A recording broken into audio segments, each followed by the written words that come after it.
Ahora sí, estamos en esta serie que hemos titulado Quiero conocerte. Como les decía, en la primera semana tiene que ver en particular con nuestra relación con Dios. Y la intención es que podamos conversar de un tema que es bien particular. Pero para eso déjeme contarle algunas historias. Siempre es interesante conectar la vida real con lo que vamos a estar hablando. Entonces, hace años atrás, esto me pasó, hace años atrás yo era un chico quizás de 3 años, 4 años, no me acuerdo. Mi hermana que está aquí presente, mi hermana, levante la mano para que todos la conozcan. Ahí está mi hermana que me vino a visitar. Estaba en esta ocasión y ella les puede contar de este suceso. Mi abuelo, para los que no saben, mi abuelo por parte de mi mamá, él fue pastor. Por años fue pastor, entonces nosotros vivíamos en la iglesia, vivíamos en la casa y todo circundaba en la circunstancia de la iglesia, mi abuelo. Entonces, cosas que hacíamos entre los primos, por parte de mi abuelo, mi tata, era jugar a la iglesia. Entonces un día estamos jugando a la iglesia y obviamente que uno seguía el modelo que veía. Todo lo que hacíamos era lo que uno veía en la iglesia que pasaba. Entonces la hermana Juanita que se paraba ahí, pedía la ofrenda, o el hermano Francisco que hablaba y muchas que hablaba, el hermano, o ese hermano que se ponía ahí a alzar y corría por toda la iglesia y que él lo para, el hermano. Hacíamos todo. Entonces estábamos jugando a la iglesia y estábamos diciendo los roles. ¿Quién va a ser el ujier? ¿Quién va a ser el pastor? Y yo era el más chico, yo era el más chico en ese minuto, entonces yo quería ser el pastor, yo quiero ser el pastor, yo quiero ser el pastor. Era algo profético, ¿ok? Entonces yo estoy ahí, yo quiero ser el pastor. Y usted sabe que uno cuando es el más chico tiene que pelear. Entonces cuando uno no tiene fuerzas, ¿qué hace? Llora. ¿Ya? Llora, te voy a acusar a mi mamá, te voy a acusar. Y como yo era como el medio regalón de mi mamá y mis tías me cuidaban y todo, ya, dejemos para que este no llore, ya, deje que sea el pastor. Entonces copiamos todo lo que se hacía en la iglesia. Todo lo que se hacía en la iglesia lo copiábamos. Entonces pasa la hermana, cantó los coritos, el hermano ahí que con el matamosca, porque parecía que tenía un matamosca, quitando las moscas, dirigiendo a la gente, ¿ya? Entonces llegó el minuto de que el pastor iba a pasar a predicar, entonces todos tenían sus Biblias, mi abuelo tenía como 20 Biblias, entonces le sacábamos las Biblias y yo agarro mi Biblia, me paro al frente y digo, bueno hermanos, copiando, ¿ok? Copiando todo lo que hacíamos en la iglesia, estábamos siguiendo el mismo modelo. Sí, quiero que tenga esto en mente, ¿ok? Yo un niñito, quizás 3 años, 4 años, esto es algo que lo recordamos todas las veces que nos juntamos los primos. Entonces estamos ahí, mis primos ahí, la congregación. Yo pasé al frente y digo, ok, hermanos, vamos a leer en Mateo capítulo 5, versículo 8. Y a los que lo encuentran me responden con un amén. Porque eso se hacía, lo copiamos, si seguíamos el mismo modelo. Cuando lo encuentran me responden con un amén. Entonces empezaron a buscar amén. Y el pastor estaba ahí con la Biblia cerrada. Niñito, yo, inocente, no conocía dónde estaba el Génesis, yo lo único que repetía. Entonces ahí, entre el nervio y como no sé, le digo a la hermana, me lo busca, por favor. Y todos se rieron porque era como súper ridículo que el pastor estuviera pidiendo ayuda para que le buscaran el versículo. Ahora, pero ese era el modelo que seguíamos, ese era en verdad el modelo que seguíamos. De hecho, por ejemplo, y referente un poco a la oración, algo que yo puedo decir textual era cómo mi abuelo comenzaba sus oraciones. Mi abuelo siempre oraba de la misma manera, buen Padre Celestial, te alabamos.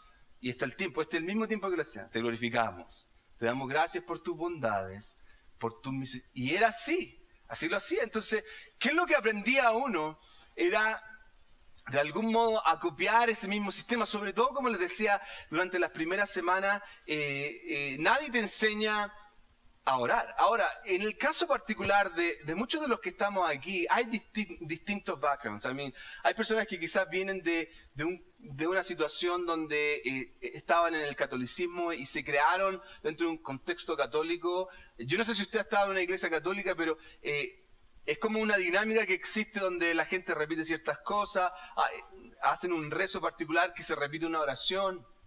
Algo que me llamó particularmente la atención a mí cuando yo llegué aquí a Utah, yo nunca había experimentado lo que los mormones hacen dentro de su tiempo de oración. Entonces, algo que me llamó la atención cuando nos juntamos con familiares que son mormones, era que todos los mormones a la hora de orar cruzaban los brazos. Y yo era como, ¿qué hago con las manos?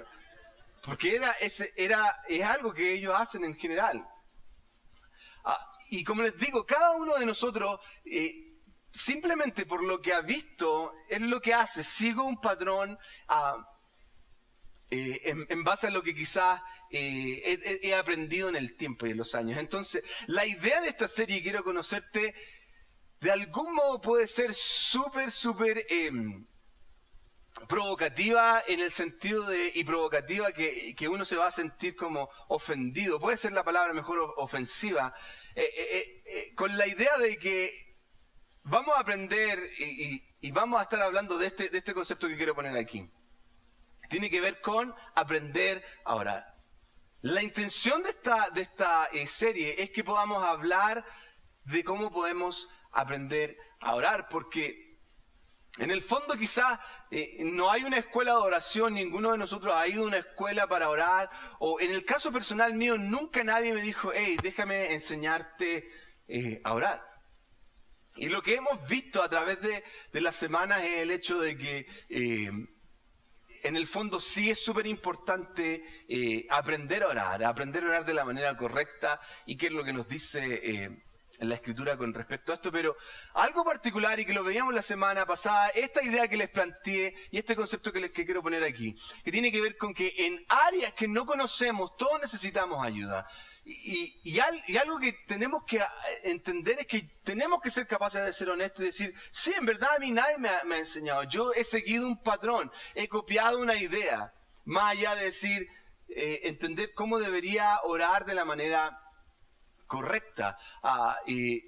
Cada uno de nosotros en las áreas que no conocemos necesitamos ayuda. Usted, por ejemplo, quizás la primera vez que tomó un computador necesitó a alguien que le mostrara cuáles eran los pasos, porque era algo que no conocía. Quizás cuando aprendió a manejar, necesitó a alguien que estuviera con usted y que le mostrara cómo hacerlo, porque en las áreas que no conocemos, todos y cada uno de nosotros necesitamos ayuda. Entonces, la primera semana hablamos de cómo Jesús, antes de entrar en sí a cómo hay que orar, Él dice, tú tienes que hacerlo en un lugar particular. Tú tienes que escoger un lugar particular, y Él lo llama el cuarto, donde tú tienes que entrar, cerrar la puerta y acercarte a tu Padre Celestial. Entonces, una idea que les planteé la semana pasada la primera semana fue esta, que tiene que ver con que para ir donde tú estás, en tu relación con Dios, a donde te gustaría estar, debes ir a tu cuarto y cerrar la puerta.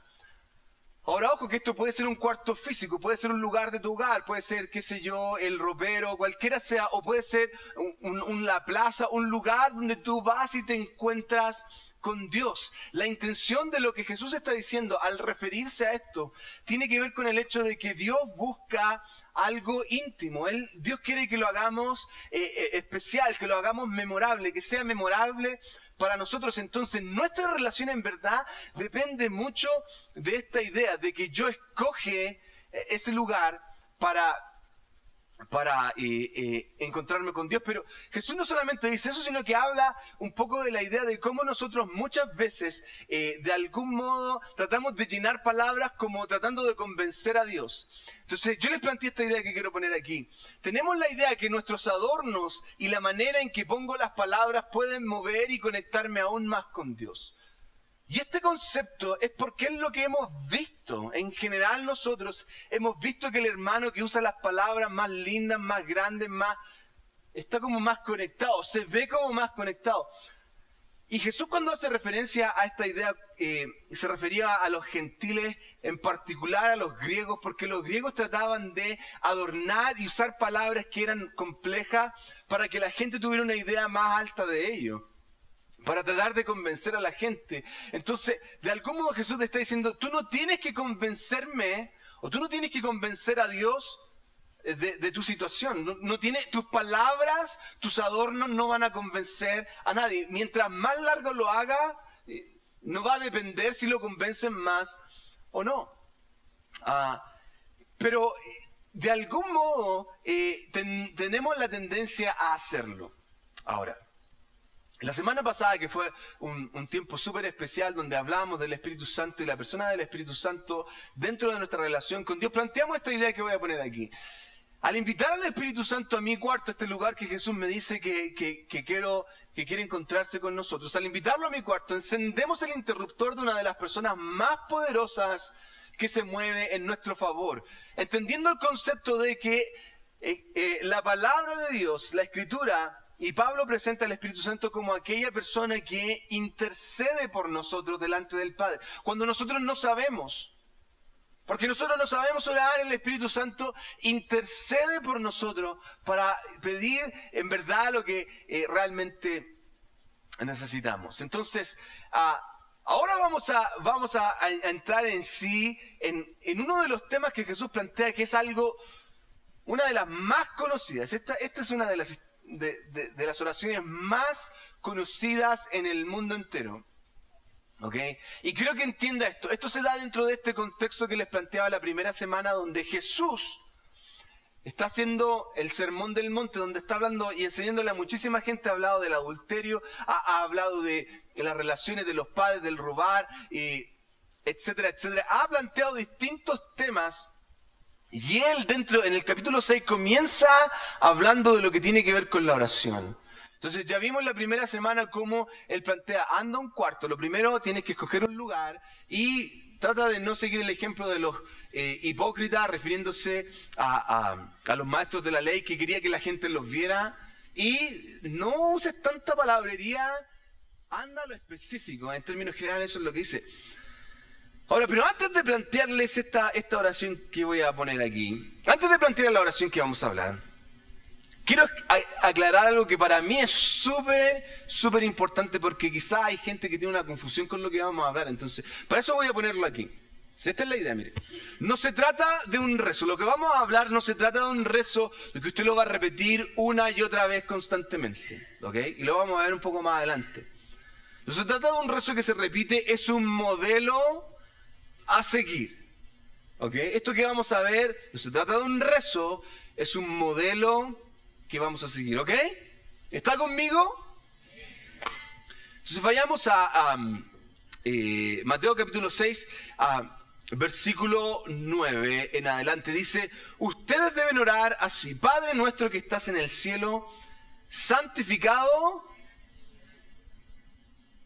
Increíble, Padre nuestro que estás en el cielo, santificado sea tu nombre. ¿Cuántos habían escuchado, han dicho esta oración? A ver, déjenme ver las manos, sea la mayoría. Todos los que estamos aquí la escuchado, la repetíamos. En mi colegio, de hecho, la teníamos que hacer todo, en la clase de religión. ¿Cuántos tuvieron clase de religión en la escuela? A ver. ¡Wow! Estamos viejos. Ok.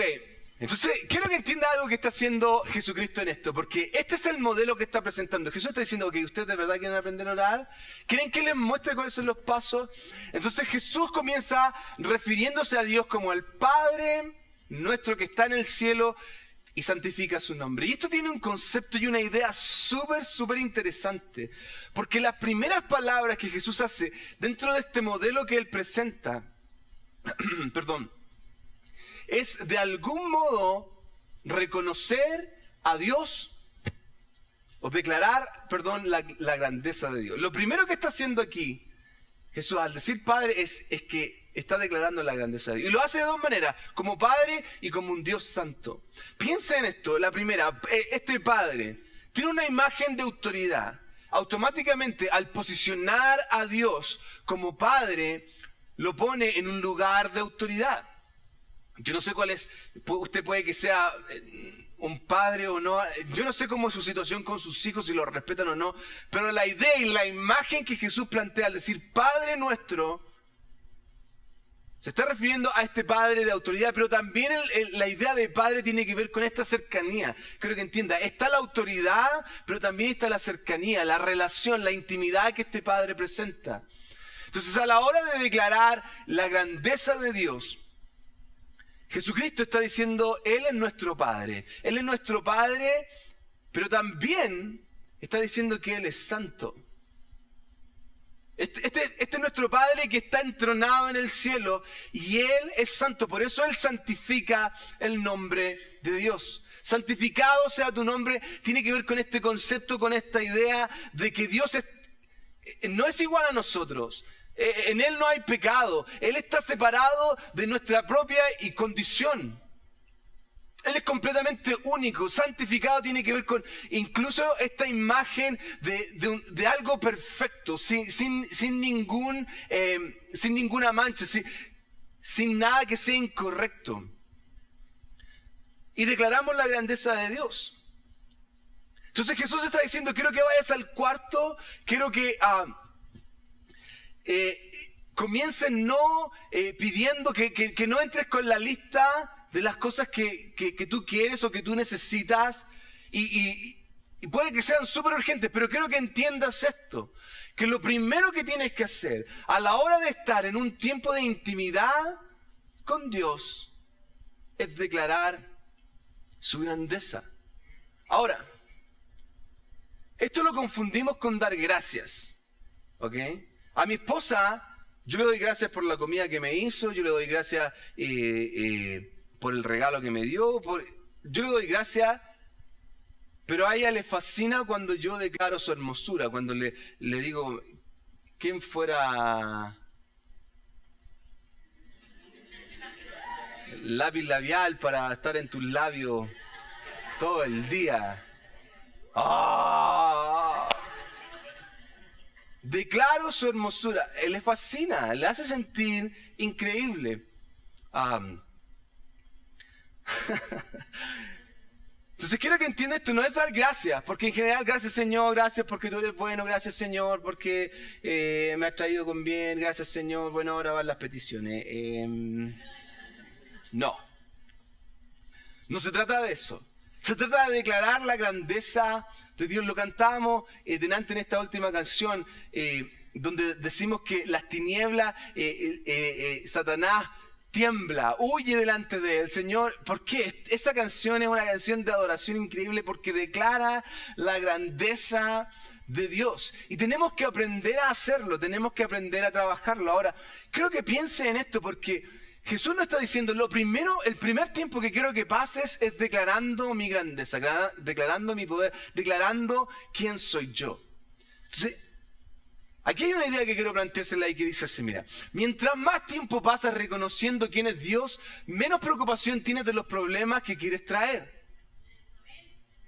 Mientras más pongo la imagen de Dios, de este Dios poderoso, de este Dios que suple, de este Dios que tiene todo bajo control, de que no hay nadie como Él, que su grandeza lo sobrepasa todo, incluso en medio de la muerte, incluso en medio de la dificultad, incluso en medio del problema. Mientras más declaro la grandeza de Dios, menos me preocupo de las cosas que iba a traer. Porque mi mente comienza a asociar a este Dios del cual yo estoy hablando. Entonces Jesús está diciendo, pasa este tiempo en intimidad conmigo y lo primero que quiero que hagas es que reconozcas mi grandeza. Pero la oración continúa y la mayoría de nosotros la conocemos, esta oración. En el capítulo 6, en el verso 10 dice, venga a tu reino, hágase tu voluntad en la tierra como en el cielo. Entonces lo primero que dice, Padre nuestro que estás en el cielo, santificado sea tu nombre. La idea de reconocer la grandeza de Dios, pero aquí se está enfocando en algo bien particular. Continúo con esta idea y quiero que entienda, porque uno podría decir, ok, ya reconocí a Dios, entonces ahora puedo traer la lista, ¿cierto? Ya hice lo que Marco me dijo, entonces voy ahora a traer la lista para pedir. Pero Jesús está diciendo, no, después de que tú reconoces a Dios, quiero que entiendas que tienes que someter tu voluntad a Él. Y lo puse así. La segunda parte de esta oración dice, somete tu voluntad a Dios. Eso es lo que dice. Venga tu reino, hágase tu voluntad en la tierra como en el cielo. Estoy sometiendo mi voluntad a Dios. Y esta parte para mí es súper interesante. Aquí podríamos pasar horas y horas hablando simplemente de esto. Porque Dios quiere que mi vida esté centrada en su voluntad y no en la mía. Esa es la declaración que yo estoy haciendo al decir, hágase tu voluntad. Estoy pidiendo, Señor, que hoy día, en este día, se haga tu voluntad, que cuando vaya a ir al trabajo, Señor, que se haga tu voluntad, que yo pueda tomar decisiones en medio de este conflicto basado en tu voluntad, Señor, que se haga tu voluntad en esta circunstancia familiar que estamos atravesando, Señor, que se haga tu voluntad en mis estudios, Señor, que se haga tu voluntad en mi matrimonio. Entonces, cuando yo busco la voluntad de Dios, comienzo a hacer la voluntad de Dios. Y esta es la idea que quiero plantearles, porque pedir que se haga, la voy a poner aquí, pedir que se haga la voluntad de Dios presenta una idea de sumisión delante de Dios sin importar cuál sea la respuesta. Cuando yo pido que se haga su voluntad, yo me someto a lo que Él decida. Entonces quiero que pienses en el conflicto que pueda estar pasando dentro de tu matrimonio, dentro de tu familia, dentro de tu trabajo, dentro de tu salud. Quiero que pienses en eso. Entonces cuando yo voy delante de Dios y le digo, Señor, estoy entendiendo que tengo que pedir que se haga tu voluntad. Señor, estoy entendiendo que en esta circunstancia tiene que hacerse tu voluntad. ¿Por qué? ¿Y por qué quiero que se haga tu voluntad? Porque su voluntad es perfecta. Quiero que recuerde eso. Es perfecta. Porque la última vez que tomé una decisión en base a mí, ¿sabe qué? Al principio lo pasé súper bien. Disfruté, no estaba solo, qué sé yo, conseguí el trabajo que quería o logré ganar lo que quería conseguir. ¿Por qué? Porque hice mi voluntad. Pero pagué un precio súper alto. Entonces en esto quiero asustarlo, de verdad. Quiero que se asuste con lo que le estoy diciendo. Porque si usted mira para atrás y se pone a pensar en las decisiones que tú has tomado de manera personal, sin buscar la voluntad de Dios, sin someterte a la voluntad de Dios, piensa cómo han sido los resultados. Pero cuando nos sometemos a la voluntad de Dios y cuando buscamos la voluntad de Dios, es súper fácil verla. De hecho, hay gente que me dice, yo le estoy pidiendo al Señor si sí o si no y no me ha dicho nada. Hermana, sí, hermano, si Dios no dice nada, adivine qué significa. ¡No! Bien grande, ¿ya? Escríbalo ahí. Cuando Él no está respondiendo significa que no. Pero nosotros queremos, no, bueno, como no está respondiendo voy a hacer lo que yo creo que es bueno. El Señor, tú me guías a mí.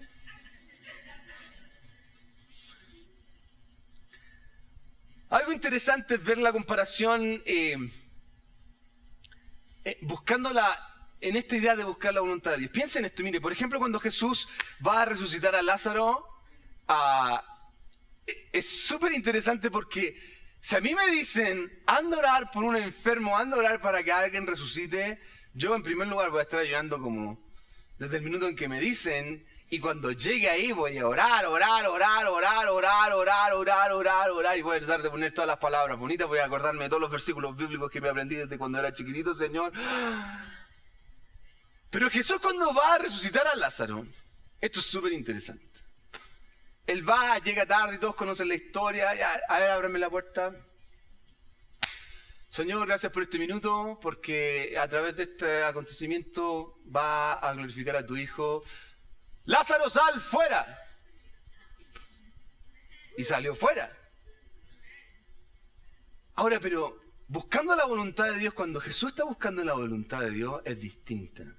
Piense en el huerto de Getsemaní antes de ser arrestado. Él pasó horas orando. Se fue al huerto, se puso a orar, sus discípulos se quedaron dormidos. Pero al buscar la voluntad de Dios, Jesús termina diciendo, Señor, si es posible, Él presenta su voluntad, Él es súper honesto, ¿sí o no? Si es posible que yo no tenga que morir, que pase de mí esta copa. Eso significa, cuando Jesús dice que pase de mí esta copa, significa simplemente, Señor, que yo no tenga que morir. Pero que no se haga mi voluntad, sino la tuya. A mí, para llegar a decir eso hay que pasar horas sometiendo mi propia voluntad. Entonces quiero invitarte a que cuando vayas al cuarto, cuando estés ahí, batalles con el Señor y seas honesto, le abras tu corazón, Señor, yo quiero este trabajo, yo quiero tener una relación con esa mujer, pero en verdad, o con ese hombre, pero en verdad, más quiero tu voluntad. Y si sales del cuarto y sales entendiendo cuál es la voluntad de Dios, bien, y si no, vuelve al otro día. Si tienes que ir al trabajo para seguir sometiendo tu voluntad a Dios, vuelve al otro día, vuelve más tarde, cuando llegue y te vuelva a encontrar con el Señor en tu cuarto íntimo. Pero tengo que someter mi voluntad a Dios. Y esto es lo que pasa. Cuando yo someto mi voluntad a Dios, mi fe comienza a actuar. Y quiero plantearle esta idea que voy a poner aquí. Cuando tu fe se une a su fidelidad, hay transformación. Cuando tu fe, cuando dices, Señor, mira, yo sé que yo podría hacer esto, yo podría hacer esto, yo podría empezar esta relación, yo podría ir a este trabajo, yo podría emprender esta empresa, pero yo voy a creer que tú me estás diciendo, ponle un freno. Yo voy a creer, Señor, que tú me estás diciendo, no te acerques a esa mujer, no vayas con ese hombre. Yo voy a creer, Señor, que mis amigos que tengo en el mundo no son los que yo necesito. Voy a creer y voy a renunciar a ellos. ¿Cómo? No sé, Señor. Cuando mi fe se une a su fidelidad, mi vida se transforma. Mire, cuando yo era joven, yo tenía, 18 años, súper rebelde. A mi hermana les puede contar, no le pregunten esa historia porque mucha que sufrió mi familia. Ay, Señor, qué tiempos los míos, pero en fin. Algo interesante que pasó en el minuto en que yo de verdad someto mi vida a Dios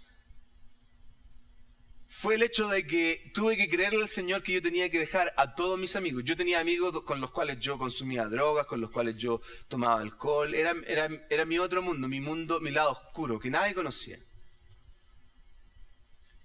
Entonces, lo primero que esto no fue, nadie me dijo, ahí tienes que ir y dejar a todos tus amigos. Nadie me dijo eso, pero la voluntad de Dios y el Espíritu Santo me llevaba a eso, tienes que dejarlo. Entonces, en el minuto en que yo le creía al Señor y dije, ok, lo voy a hacer, terminé la relación que tenía con mi novia de ese tiempo.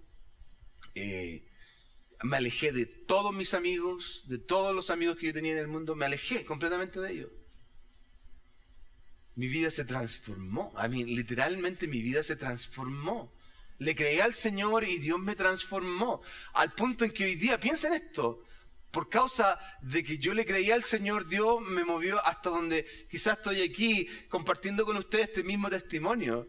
Eso es lo que hace la fe cuando yo dejo la fidelidad de Dios actuar en nuestra vida. Ahora, entonces Jesús nos invita, declara la grandeza de Dios. Nos dice también que tenemos que ser capaces de someter nuestra voluntad a Dios, pero la oración continúa. Padre nuestro que estás en el cielo, santificado sea tu nombre, hágase tu voluntad aquí en la tierra como en el cielo. Entonces ahora, después de que yo pasé tiempo reconociendo a Dios, pasé tiempo sometiendo mi voluntad, ahora recién me dice, ¿tiene algo que pedir? Sí, ya. Vengan las peticiones. Entonces, dice así el versículo 11, danos hoy nuestro pan cotidiano, perdónanos nuestras deudas como también nosotros hemos perdonado a nuestros deudores, y no nos dejes caer en tentación, sino líbranos del mal. Amén. Entonces, luego que ha presentado toda esta idea, Jesús le está diciendo, en estas palabras, en términos generales, lo que Jesús está diciendo, reconoce tu dependencia. Reconoce que dependes de Dios. Y por eso comienza con esta idea del pan cotidiano, con el pan diario, porque para los judíos esto era algo que ellos entendían fácilmente, porque había una imagen histórica para ellos. ¿Ok? El pueblo de Israel había estado peregrinando por el desierto.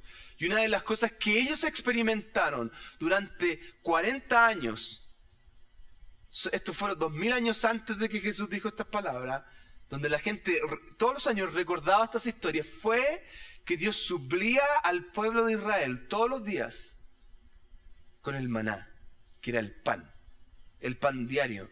Y Dios les daba la medida que ellos necesitaban, que ellos requerían. De hecho, la ley decía que ellos no podían tomar más y guardarlo porque se les iba a echar a perder. Lo que sobrara tenían que botarlo. Dios les daba la provisión que ellos necesitaban. Entonces la primera imagen para estos judíos que están escuchando era, ok, yo tengo que pedir esa ración diaria. Señor, provéeme en este día, provéeme las fuerzas que yo necesito. Señor, provéeme de ese pan diario. Y quizás usted no come mucho pan allá en Chile. Nosotros al desayuno comenzamos nuestro buen día no con cereal, ni con banana, con pan.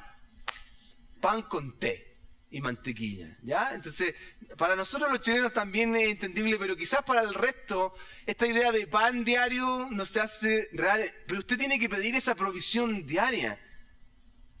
Piensa en lo que necesitas hoy. Señor, provéeme hoy de aquello que necesito. Pero no solamente eso, sino que continúa presentando, luego de que habla del pan diario, él plantea esta idea de perdonar. ¿Ok? Él dice, perdónanos nuestras ofensas como también nosotros perdonamos a aquellos que nos ofenden. Eso es lo primero que Jesús está planteando, en el sentido de, ok, Señor, yo necesito, estas son las cosas que yo necesito hoy, provémela, pero también está dando una parte súper importante a lo que tiene que ver con el perdón. Y a veces, siento yo que nos olvidamos de esta parte. Siento yo que nos olvidamos de esta parte, simplemente por el hecho. Bueno, es que Dios sabe, entonces ¿para qué le va a pedir perdón? Dios sabe lo que hizo hoy día, así que ¿para qué le va a pedir perdón? Dios sabe que yo le menté a mi mamá, así que bueno, ¿para qué le va a pedir perdón? Entonces llegamos a un punto en que yo dejo de pedir perdón, yo ya no pido perdón. ¿Para qué voy a estar perdiendo el tiempo pidiendo perdón?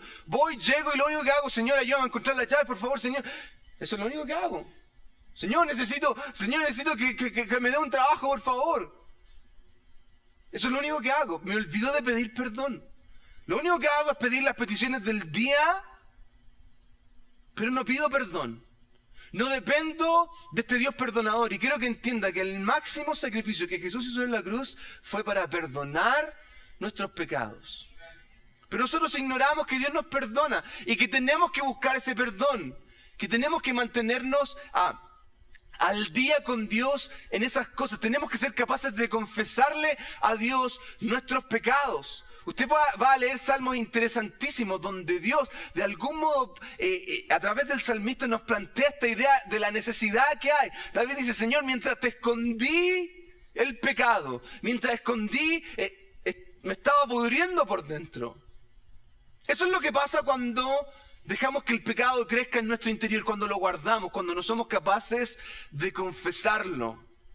Y Dios nos está invitando, haciéndonos esta invitación, a reconocer nuestra dependencia de Dios en el área de lo que tiene que ver con el pecado, de buscar su perdón. Porque quiero decirle que hay cosas que tú estás haciendo que necesitas decir, Señor, necesito que me perdones. No estoy siendo honesto con mi familia. No estoy siendo honesto en mi trabajo. Señor, tomé algo que no me correspondía. Tenemos que ser honestos. Porque cuando vivimos en deshonestidad, esto es lo que pasa. Comenzamos a cauterizar nuestra mente en ideas. Por eso, por ejemplo, hoy día es tan fácil decir cosas que quizás 10 años atrás eran pecado, hoy día llamarla lo normal.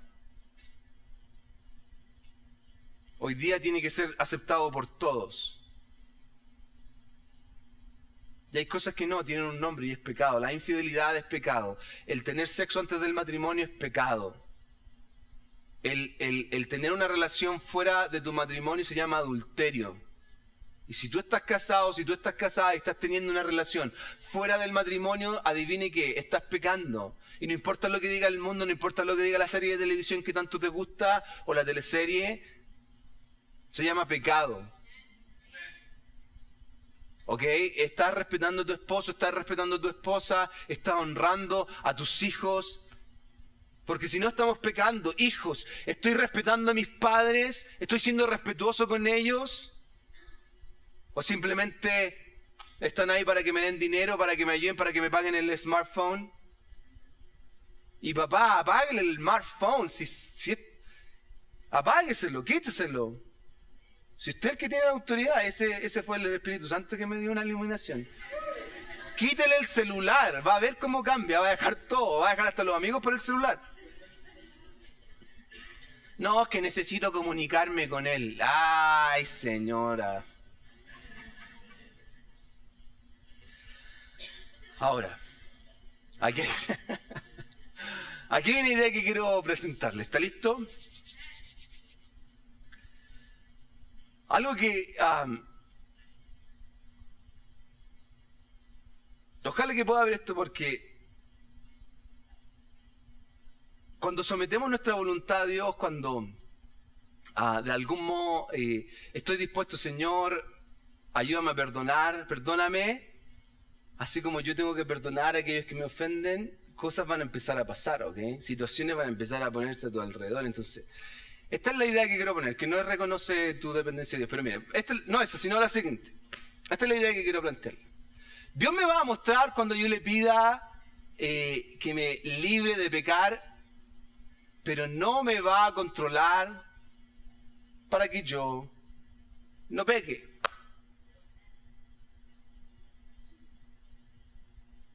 Aquí, mira, aquí podemos botar un alfiler así. Cling, cling, cling, cling. Es que esta parte es súper interesante. ¿Por qué? ¿Y por qué le planteo esta idea? Porque Dios me va a ponerte ese sensor. ¡Ey! Pon el freno. Pero usted decide. Porque si no seríamos marionetas. Seríamos títeres controlados por Dios. ¡Ey! Cambia la tele. Espera, que está buena esta parte. No, cambia la tele. ¿Ok? Dios me va a mostrar cuando yo le pida que me libre del pecar, pero no me va a controlar para que yo no peque. Yo decido si someto mi voluntad a Él o no. ¿Por qué es malo fumar? ¿Por qué es malo consumir marihuana si hay gente que dice que ayuda al cerebelo? Anda tú, anda. Hácete tonto, ¿ya? Si te ayuda a relajarte, ya, hácelo. Pero si estás preguntando por qué es malo, es porque hay algo en tu interior que te está diciendo no. ¿Por qué es malo ir a la fiesta? Porque hay algo en tu interior que te está diciendo que no vayas. ¿Para qué me viene a preguntar a mí? Para que yo les diga, no, es que a mí Marco me dijo que yo no tenía que ir a este lugar. Ay, Señor, Dios, perdónalo porque no saben lo que hacen. Entonces Dios les va a mostrar, pero usted decide si va o no, si toma la decisión o no. Usted no es que Dios te va, ¿ya? Un robot. Usted no es un robot, ¿ya? No una robotina, ¿ok?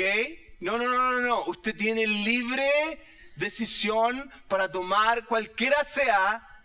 Entonces usted paga las consecuencias. Someto mi voluntad, Señor. ¿Okay? Dios te va a mostrar si vas a pecar o no, pero líbranos de pecar. Entonces,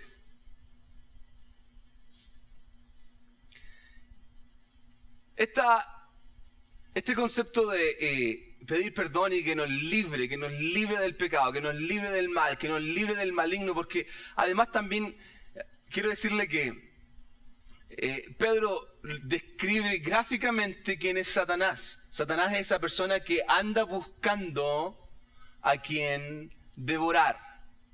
Satanás anda buscando a quién votar. Y no anda buscando en el mundo, porque quiero decirle esto, en el mundo, la gente que no es cristiana, la gente que no vino hoy día a la iglesia, que se quedó afuera, que no quiere nada con Dios, ¿para qué? Ellos están perdidos. Él ya tiene la batalla ganada con ellos. Anda buscando a quienes devorar aquí. ¿Ok? Entonces si usted, bueno, yo quiero hacer algo, mi mamá me está llevando a la iglesia, él anda buscando cómo hacerte caer. Te va a poner gente y sí, hay que pedirle a Dios que nos libre de pecar, que nos libre del maligno, que nos libre. Entonces cuando dependo, y esta es la idea que les voy a plantear y que la voy a poner aquí en la pantalla, cuando dependo de Dios en mi vida, declaro que Él es Dios de mi vida. Así de simple. Cuando yo dependo de Dios en mi vida, yo declaro que Él es el Dios de mi vida.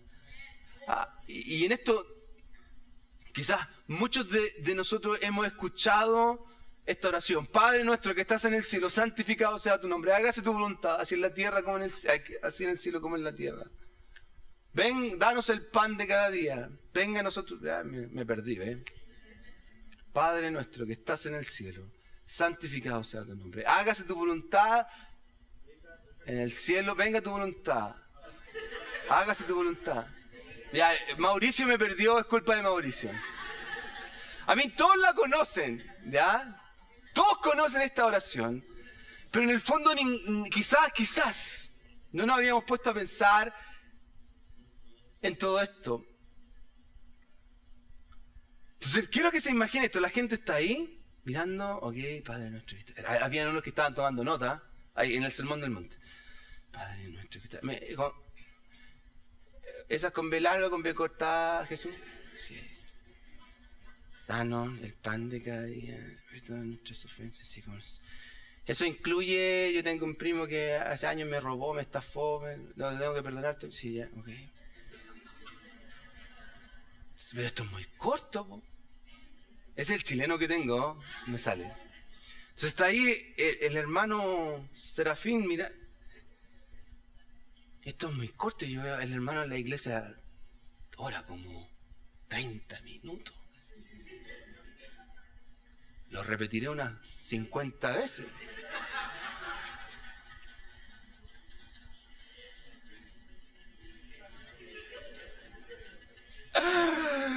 Entonces quiero que se acuerde de que las palabras de Jesús no es para que usted las repita, es una idea. Pase tiempo declarando la grandeza de Dios. Pase tiempo aquí, mire. Pasa tiempo declarando la grandeza de Dios. Pasa tiempo diciendo, el Señor, tú eres grande. Señor, tú eres bueno, tú eres poderoso, no hay nadie como tú. Y si se le van ideas, vaya a los salmos. ¿Sabe que los salmos tienen muchas cánticos y oraciones que declaran la grandeza de Dios? Señor, los cielos cuentan tu gloria. Tú eres el Dios poderoso. Tú eres mi pastor que me guía por delicados pastos. Declara su grandeza. Declara su grandeza y pasa la mayor cantidad de tiempo declarando su grandeza, porque recuerda lo que decíamos al principio, mientras más paso declarando la grandeza de Dios, voy a pensar que mis problemas son nada, porque tengo un Dios súper poderoso.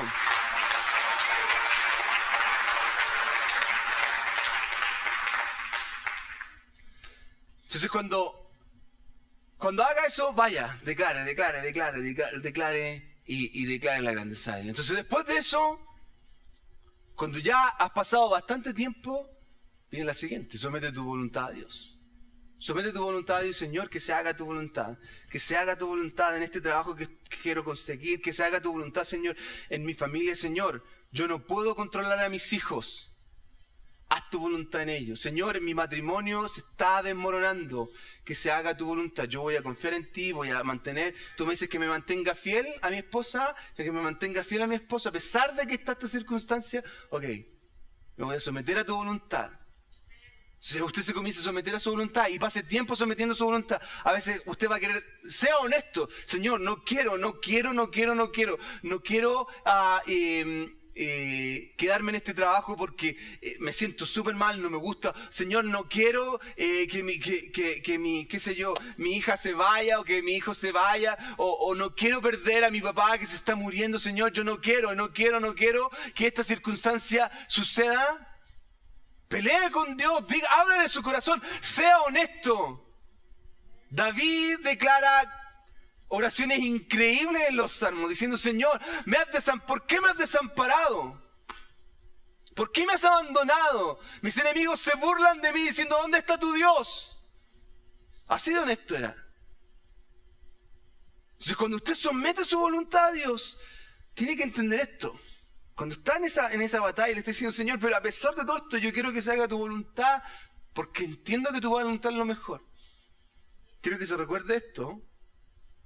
¿Qué pasa si la voluntad de Dios comienza a hacerse? Porque puede que no le guste.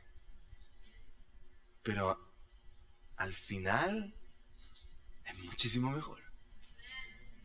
Muchísimo mejor. No hay nada que se compare a estar en medio de la voluntad de Dios. Es increíble. Y eso no quiere decir que uno, todo bien. No. Eso lo único que significa es que estoy en la voluntad de Dios. Hay paz en mi corazón. Se pueden estar cayendo las murallas. ¿Cuánto vieron ese video de Ecuador cuando están en la iglesia y se está temblando y la gente seguía cantando, hasta cantaba más fuerte? Pero cuando estamos en la voluntad de Dios, hay paz. Por último, la hermana que está ahí cerca de la muralla decía, si se cae la muralla me voy derecho al cielo.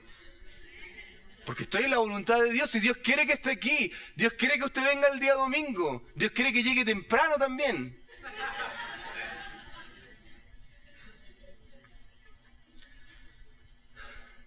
Entonces, tengo que someterme a la voluntad de Dios, pero finalmente tengo que reconocer mi dependencia de Dios. Entonces, Señor, ahora que me he sometido, ¿necesito más dinero? Sí, necesito más dinero, Señor. Dependo de ti. Necesito pagar la universidad, Señor, yo dependo de ti. Señor, yo necesito traer dinero y la comida a mi casa. Yo dependo de ti. Señor, hay una situación súper difícil en el trabajo, me están atacando constantemente. Señor, líbrame de pecar, líbrame, Señor. Perdona a esas personas que están hablando mal de mí, perdónalos, Señor. Y perdóname también a mí, porque quizás yo he tenido malos pensamientos en contra de ellos. Y líbrame del enemigo, líbrame de Satanás, Señor, porque a veces pareciera que estuviera al lado mío poniéndome piedras para que me caiga, Señor. Por favor, líbrame del enemigo. Dependo de ti, Señor, yo dependo de ti en esto. Entonces, mire, ¿qué pasaría? ¿Qué pasaría si comienzo a declarar su grandeza? ¿Qué pasaría si en mi oración paso tiempo declarando su grandeza? Y la lista se empieza a hacer más chiquitita porque ya no quiero, no, eso no es tan importante. Voy a pasar más tiempo declarando su grandeza. Señor, tú eres grande, tú eres poderoso, tú eres único. El alfa, el omega, el admirable. Mire, le doy una idea. Busque todos los nombres de Jesús, todos los nombres de Dios. De hecho, hay un devocional. Se llama la aplicación YouVersion, si usted la puede conseguir, y ahí hay devocionales que usted puede hacer. Hay uno que son 30 días declarando los nombres de Dios, y está Jehová, Jireh y todos los nombres que usted quiera. Úselo y te da el nombre. Cuando la pronunciación es media complicada, usted pone play y puede escuchar. Aprenda ese nombre y comienza a declarar: Señor, tú eres pastor, tú eres el alfa, el omega, tú eres admirable, tú eres consejero, Dios fuerte, príncipe de paz, Padre eterno, el león de la tribu de Judá. Usa los nombres y declara su grandeza. ¿Qué pasaría? ¿Qué pasaría si someto mi voluntad a Dios en esta situación? En la situación en la que tú estás hoy día. Tu voluntad, Señor, y no la mía. ¿Qué pasaría cuando venga la escasez y estoy ahí, Señor, que se haga tu voluntad? Que se haga tu voluntad, Señor. Yo dependo de ti. Yo dependo de ti, Señor. Quiero aprender. Enséñame en esto algo, Señor, porque yo dependo de ti. Y mi familia, Señor, mis hijos me están mirando y yo soy un reflejo de quién eres tú, Señor, como Padre. Así que muéstranos tu gloria en esto, Señor.